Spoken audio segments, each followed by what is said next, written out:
All right, we're back on Morning Line. Thanks for joining us this morning. Our guest is Dr. Anna Settle. She's with us, licensed psychologist, talking aftermath of mass shootings and, some of the psychology of it all, as we've seen in some of the recent, stories, tragic stories, where there have been some fatalities or folks taking their lives, up to, a year after some of these mass shootings, and how people deal in the aftermath. 60 Minutes did a piece on it yesterday. And let's see, we've got Joe on line one, waited through the break.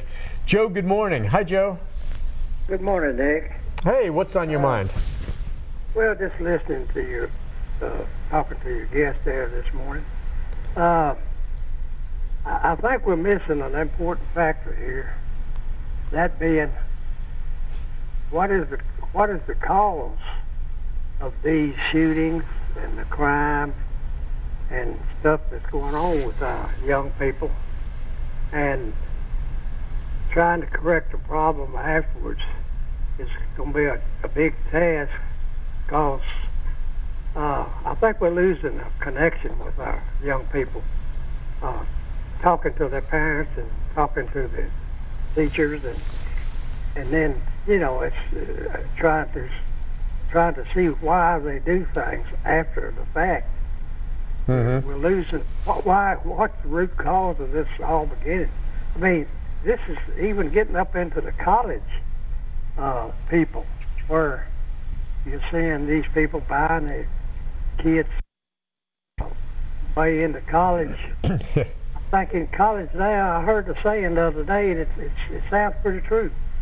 We're not kids, a lot of kids in college are not getting an education, they're getting an indoctrination.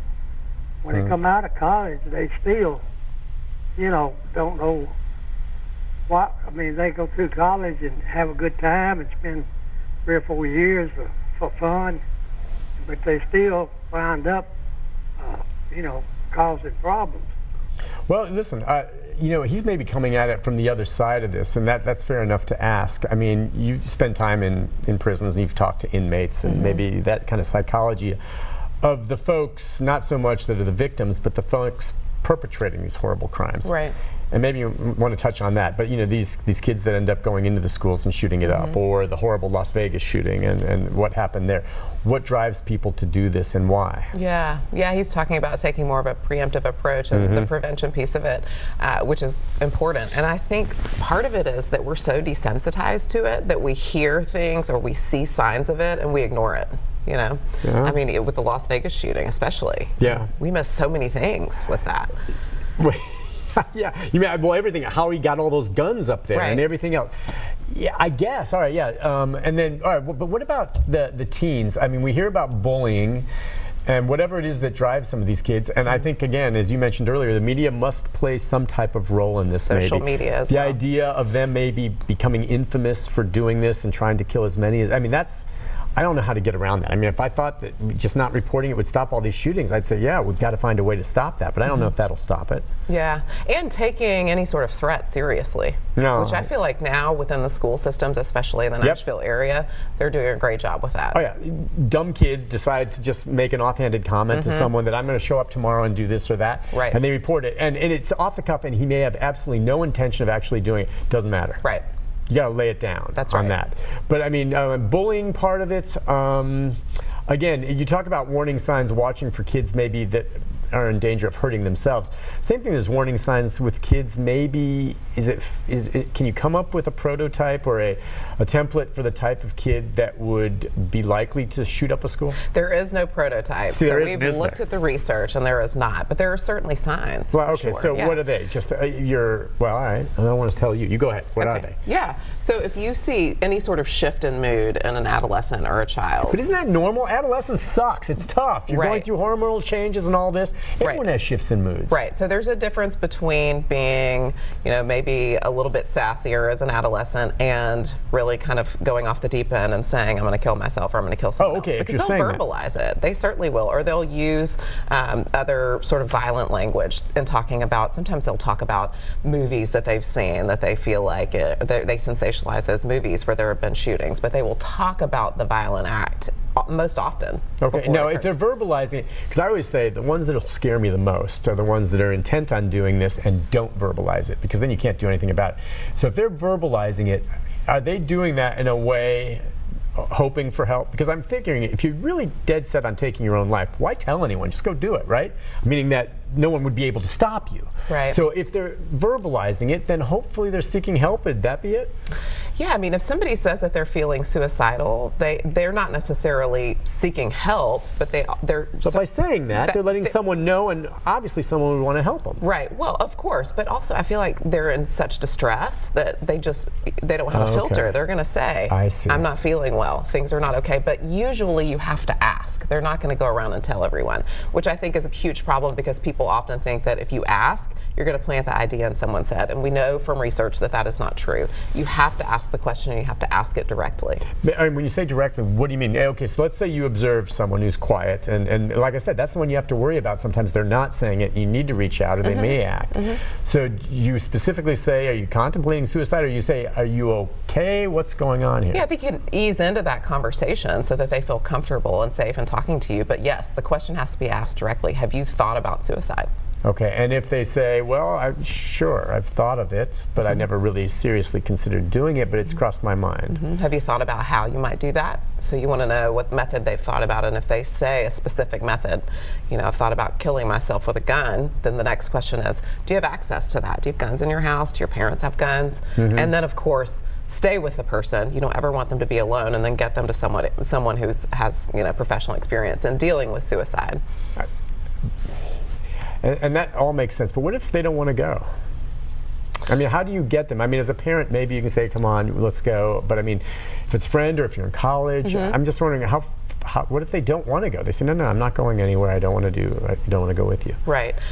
So you want to stay with the person. Okay, so you just say, okay, then I'm going to stay here with you. That's right. And if a person says, I'm going to do it, then they can, unfortunately, if they're not willing to go, they can be involuntarily committed into a psychiatric hospital. So if they say they're going to do it, you stay with them, you call for help. There are crisis lines you can call, and the professionals will come in, evaluate the person, and see if they need to go to the hospital.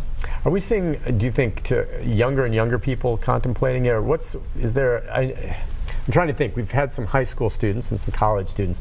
What's the youngest you've heard of someone that came? The youngest that I've heard is 7, but I'm sure that there are you know, a 7-year-old that took his or her own life. A 7-year-old. A 7-year-old with a gun.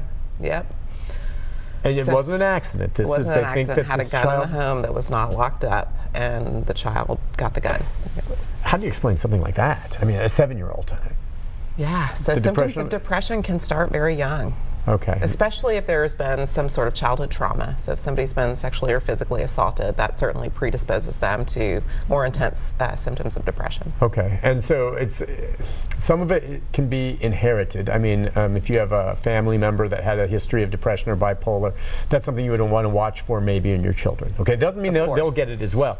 But now okay, so there's the different types of, you know, depressions, I suppose. If it's bipolar, okay, it's something inherited, and you may just all of a sudden have these mood swings for no apparent reason, chemical imbalance, whatever it is. And then is that a little bit different? Is that a little bit different than someone who's feeling depression because maybe they don't have bipolar, but they've been through a mass shooting? Yes, bipolar is much different because then you have the manic episodes where you have But are the actual feelings of despair the same? So the symptoms of depression, yeah, because if you're bipolar, you're going to swing back down into a depression. And so those symptoms of depression look very similar to just someone who has depression. But you also will see with PTSD some symptoms that are a little bit different from depression. Do you treat them differently? Yes. You would, okay. Yes. So with bipolar, I guess you treat counseling, and that would be possibly some type of medicine involved. Yes. All yeah, right. because you want to stabilize the mood. Because for sure. One way or the other, with talking or not, I mean, if it's a chemical imbalance, then you have to stabilize it, because no matter how much talking, you're going to have your mood swings. That's right, yeah. And so when people come in, I mean, a lot of people who come into my office don't want medication. That's why they're seeing a psychologist. And I always say to them, you know, it's like if you have strep throat, you're going to take an antibiotic. You have to stabilize your mood so that we can then treat all of the stuff that's underneath that. But with depression, it's not, you don't always need medication. You know, sometimes psychotherapy can bolster your mood enough that you don't need that. But with bipolar, if you're having huge manic swings, then it can be dangerous if you're not medicated. All right, let's take a call from Mike. Mike, good morning. Hi, Mike. Hello, good morning. Thank you for having this conversation. We know that our young people are under a lot of pressure from peers. We know that teachers are under a lot of pressure from dealing with youth problems at school that they may not be equipped to deal with. We know that society in general and police departments are really mystified as to what to do about all of these children who are prone to exhibit these violent behaviors. What I'm trying to say is that when we discover these kids and we talk about medicating them, science has found out that all of these psychotropic psychotherapy drugs, every one of them is toxic.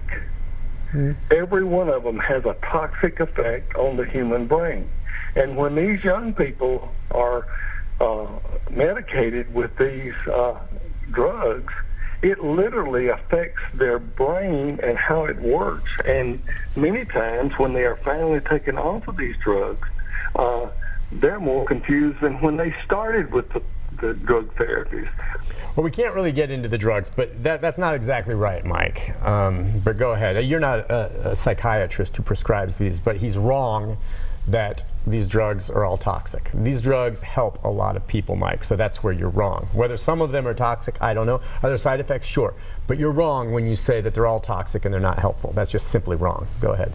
Yes, I agree. I mean, I hear what he's saying. I think sometimes people go to medication as a first line of defense. I understand that. Right. And then we ignore, as you were talking in the break about the student who completed suicide and there were no warning signs. I think sometimes it's like, well, let's put a Band-Aid on this with medication, and then we forget to address all of the things. And then when the medication is gone, all of the things underneath it are still there if they're not going through therapy. So I agree with you in that the effects of the drugs are not toxic, but I think that we need more than medication. Yeah. And that's an excellent point. And maybe that was part of what he was trying to say. Listen, we'll take a break. When we come back, more of your phone calls, more of our conversation with Dr. Anna Settle right after this. Stay with us.